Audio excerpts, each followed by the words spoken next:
En el día de hoy, abordaré un tema el cual no es muy tocado por los canales históricos, pero es importante hacerlo, ya que fue otro aspecto de la vida cotidiana que se vio afectado por la guerra y la política.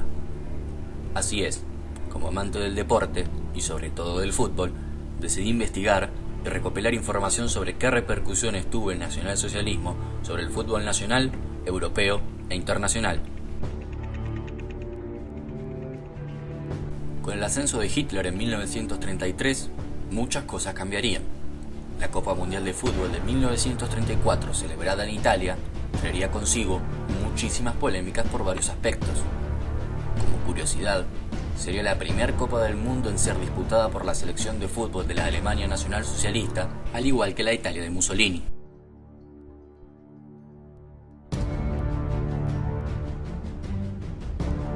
La competición sería jugada por 16 selecciones divididas en 4 grupos, entre las que se encontraban los equipos de Alemania, Argentina, Austria, Bélgica, Brasil, Checoslovaquia, Egipto, España, Estados Unidos, Francia, Hungría, Italia, Países Bajos, Rumanía, Suecia y Suiza. Como era de esperarse, la Azzurra llegaría a la final junto con el temible equipo checoslovaco el 10 de junio. Muchos de los jugadores que poseía Italia eran argentinos que disputaron la Copa del Mundo 1930, llegando a la final con Uruguay y perdiéndola por 4-2 bajo un halo de también muchas polémicas. El tercer puesto de la Copa del Mundo 1934 sería para Alemania, quien vencería por 3-2 a Austria, completando el podio junto con Italia y Checoslovaquia.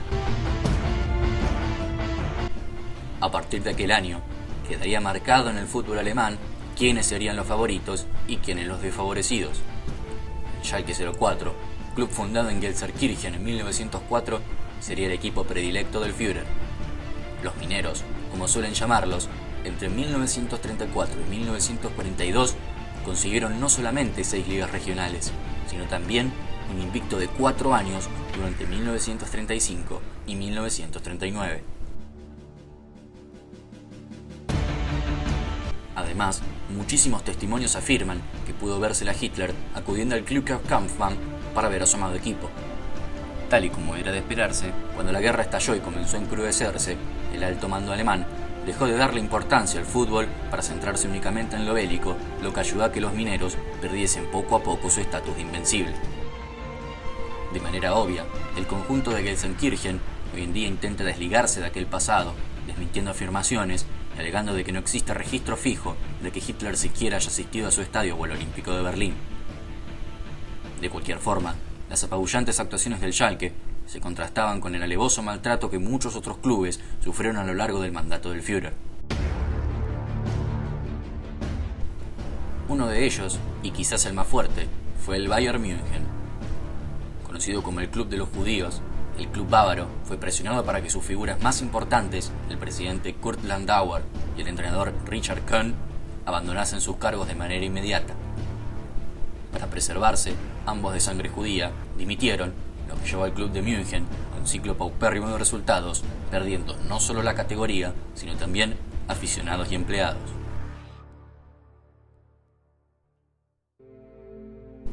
Más allá de aquello, historiadores descubrieron que durante aquel periodo de 1933 y 1945 se han encontrado actas de reuniones y estatutos en las que se muestran que el Bayern llegó a excluir socios judíos y colaboró con el régimen en varios aspectos 2 años después de haber dimitido Landauer. Además, a partir de 1940 fue una obligación establecer un párrafo ario en sus estatutos, viéndose extrañamente que el Bayern München ya lo había escrito en 1935 de manera voluntaria, siendo que aún faltaban 5 años para que se estableciera su obligatoriedad. Landauer, por su parte, sería enviado a Dachau, sobreviviendo y regresando al club de sus amores en 1947. Otro gran afectado por la guerra fue el Waldspielverein Borussia Dortmund. Habiéndolo incorporado a las recién creadas Gauligas regionales, las abejas disputaron la de la región de Westfalia. Viéndose opacado por su eterno rival, el Schalke 04, el conjunto aurinegro jamás pudo aspirar a más de un tercer puesto. Muchos de sus directivos y jugadores fueron enviados a la guerra o asesinados, reduciendo todavía aún más la posibilidad de crecimiento. Debería llegar recién 1947 para que los de Dortmund no solo pudiesen vencer al Schalke, sino también conseguir el título de liga, y no solo uno, por cierto, sino 4, 1947, 1948, 1949 y 1950. Muchos clubes de las 16 ligas regionales que cubrían el ancho y el largo de Alemania no se verían ni afectados ni beneficiados en demasía. Casos como los del Eintracht Frankfurt, club del que soy un ferviente aficionado por cierto, no vieron afectados sus rendimientos. En el caso del conjunto del Meno, jugaría en primera división de la Gauliga Südwest y hasta la ganaría en 1938. Existieron además clubes fundados por militares, contando con los claros ejemplos del Luftwaffensportverein Hamburg y el Rote Jäger, fundadas por miembros de la Fuerza Aérea Alemana en 1942 y 1943 respectivamente. También existió el SGSS Straßburg, adoptado por la Schutzstaffel luego de la anexión de Estrasburgo al Tercer Reich, jugando en la primera división de la Gauliga de Alsacia. Además de clubes, también se encuentran registrados militares que por alguna razón u otra terminaron dedicándose al fútbol profesional. Un notorio caso fue el de Bert Trautmann, también miembro de la Luftwaffe. Trautmann sirvió como paracaidista en el Frente del Este, estando 3 años en la campaña rusa. Condecorado 5 veces, entre las que se encontraba la Cruz de Hierro, fue enviado al Frente Occidental en el ocaso del Tercer Reich. Luego de ser capturado, fue trasladado a un campo de prisioneros inglés en Lancashire, rechazando la repatriación alemana luego de su liberación. Adentrándose de lleno en el fútbol, sus destacadas actuaciones lo llevarían a ser codiciado por varios clubes del fútbol inglés, siendo el Manchester City quien se llevara sus servicios en 1949, convirtiéndose así en una leyenda de la Premier League.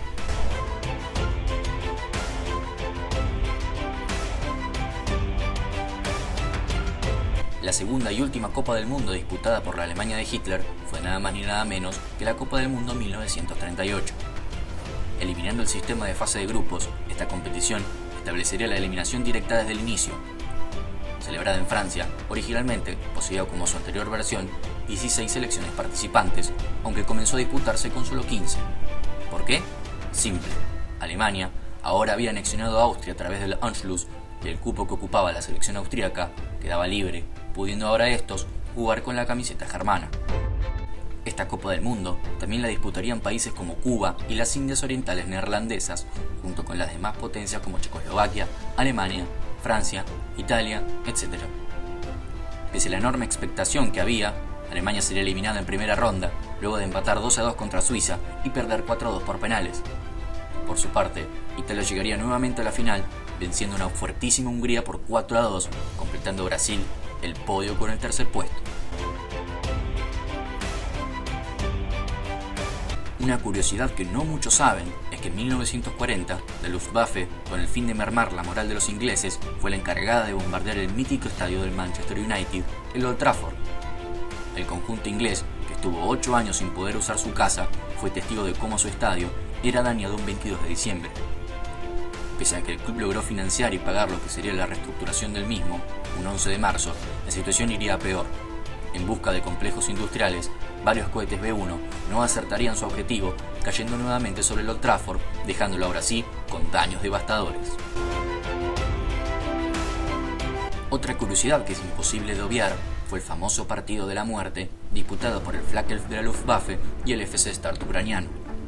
Tras la invasión alemana a la Unión Soviética, el Dinamo de Kiev, el equipo más popular de la URSS, fundado por la policía y el Ejército Rojo, se vio perjudicado, ya que muchos de sus jugadores fueron convocados al ejército y enviados al frente, no pudiendo completar la temporada 1941. Luego de separarse, Josip Kordrik, un fanático del Dinamo, intentó reunir a exjugadores del club para fundar uno nuevo, el FC Start, contando con jugadores del Dinamo y del Lokomotiv de Kiev.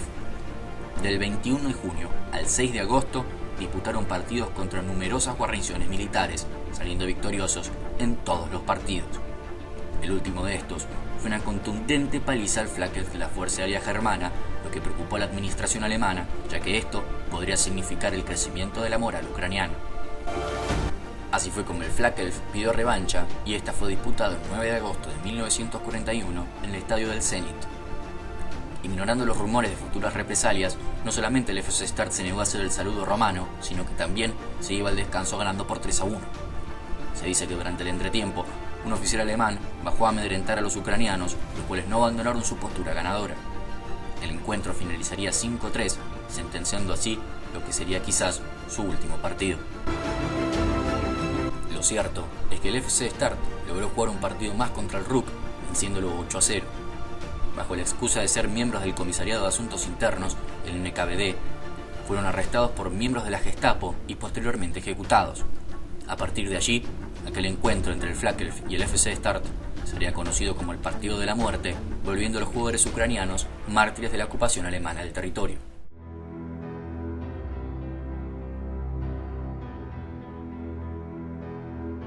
Más allá de que en algunos aspectos pareciera que los alemanes no destacaron en los deportes, esto es una gran mentira. Durante los Juegos Olímpicos de Berlín en 1936, los atletas y deportistas alemanes fueron los mejores de la competición. Con 30 medallas de bronce, 26 de plata y 33 de oro, serían el país más premiado de los Juegos Olímpicos, teniendo por debajo a Estados Unidos y Hungría. De aquellos Juegos, destacaría la historia del velocista Jesse Owens, el cual además de forjar una fuerte amistad con su par Lutz Long, sería un atleta amado y admirado por todo el público alemán.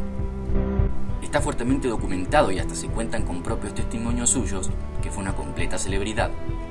Gente que se congregaba fuera de su hotel solía pedirle autógrafos constantemente y el mismo Owens agradeció públicamente al Tercer Reich por la hospitalidad y el buen trato. Suele decirse que Hitler le negó el saludo y se retiró del estadio, pero esto es falso, ya que Hitler había decidido no saludar a ningún atleta para no hacer favoritismos. El mismo Chis declararía: Hitler no me despreció, fue Roosevelt quien lo hizo. El presidente ni siquiera me envió un telegrama. Lo cierto es que una vez de vuelta en los Estados Unidos, el racismo latente de la sociedad norteamericana logró que un gran atleta como Owens no pudiera seguir compitiendo, debiendo sobrevivir trabajando en una lavandería y una gasolinería para conseguir dinero extra. Tarde o temprano caería en la bancarrota.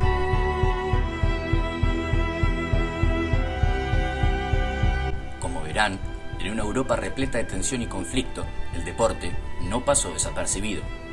Visto como una herramienta capaz de demostrar superioridad fuera del campo de batalla, el escenario del deporte se vio también manchado por la polémica y los malos tratos. Pese a que abandoné un poco la temática bélica del canal, me parece interesante como amante de la competición profesional abarcar las consecuencias de la política y la guerra en el ámbito del deporte. Espero que haya sido de su agrado y si olvidé mencionar alguna curiosidad, no duden en dejarla en los comentarios.